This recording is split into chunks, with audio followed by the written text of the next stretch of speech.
Hello and welcome to the course. My name is James Cross and I'm from Calibri Limited. We're going to be looking at elastic databases and data processing with AWS by Pact Publishing. Like I said, my name is James Cross and I work for Calibri Limited. I'm a certified AWS solutions architect with more than 3 years of experience architecting and implementing solutions on AWS. I've been working in this space for quite some time now.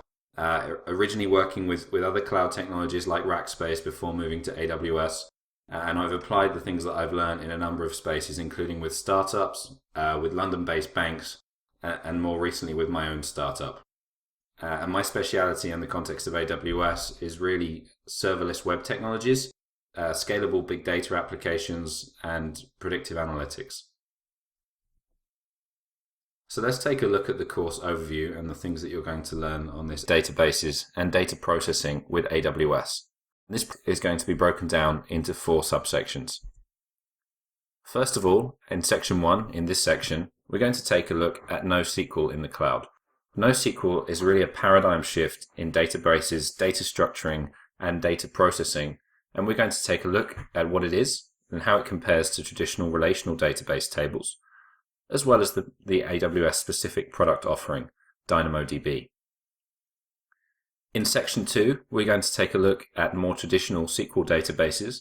So this is similar to your traditional relational database tables, things like SQL Server, MySQL, Oracle, and Postgres. And then in section 3, we're going to take a look at data warehousing and how we can do it in an elastic fashion in the cloud, with a particular intent on looking at Amazon's product for this, which is called Redshift. Finally, in section 4, we're going to have a look at the next generation, or at least what I think is going to be the next generation of data processing in the cloud, with technologies like Athena and Redshift Spectrum. So in terms of prerequisites, again, one more time, you need to be confident in some high-level programming language, something like Java, Python, JavaScript, even C or C++ will help you.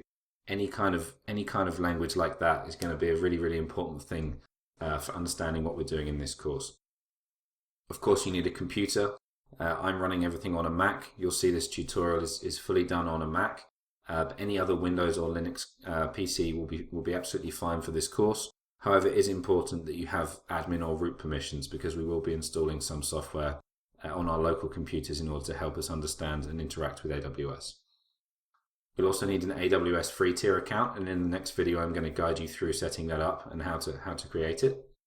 And we'll also need network access on ports 22, 80 and 443. And this is also really important because we're going to be creating services that run in the cloud on AWS, and in order to verify that they're working, we need to be able to access those services remotely. So port 22 we'll use for SSH, that's how we connect to our Amazon EC2 instances.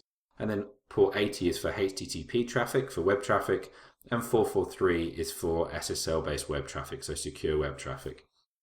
So I do encourage you at this point, if you're on a corporate network or any kind of guest Wi-Fi network, perhaps in a hotel or a cafe or something like this where there might be network restrictions in place, do test that out in advance, because if you have problems later on, it could be due to some network restrictions. And how about the goals of the course? So just as a recap, we're obviously going to learn how to set up and access our free tier AWS account, and we're going to do that in the very next video. We want to come away from this with a basic understanding of some of the services that are available to us on AWS. We want to learn about the different compute and storage mediums available to us, so EC2 and predominantly S3 as well. And then we're going to build a very simple web service application in Node.js. Again, we don't need to understand Node.js or be an expert. I'll be your guide. I'm not going to teach it to you, but you'll have a sufficient understanding after this course what the application does. And then we're going to deploy that application using some of the services which we've already learned about.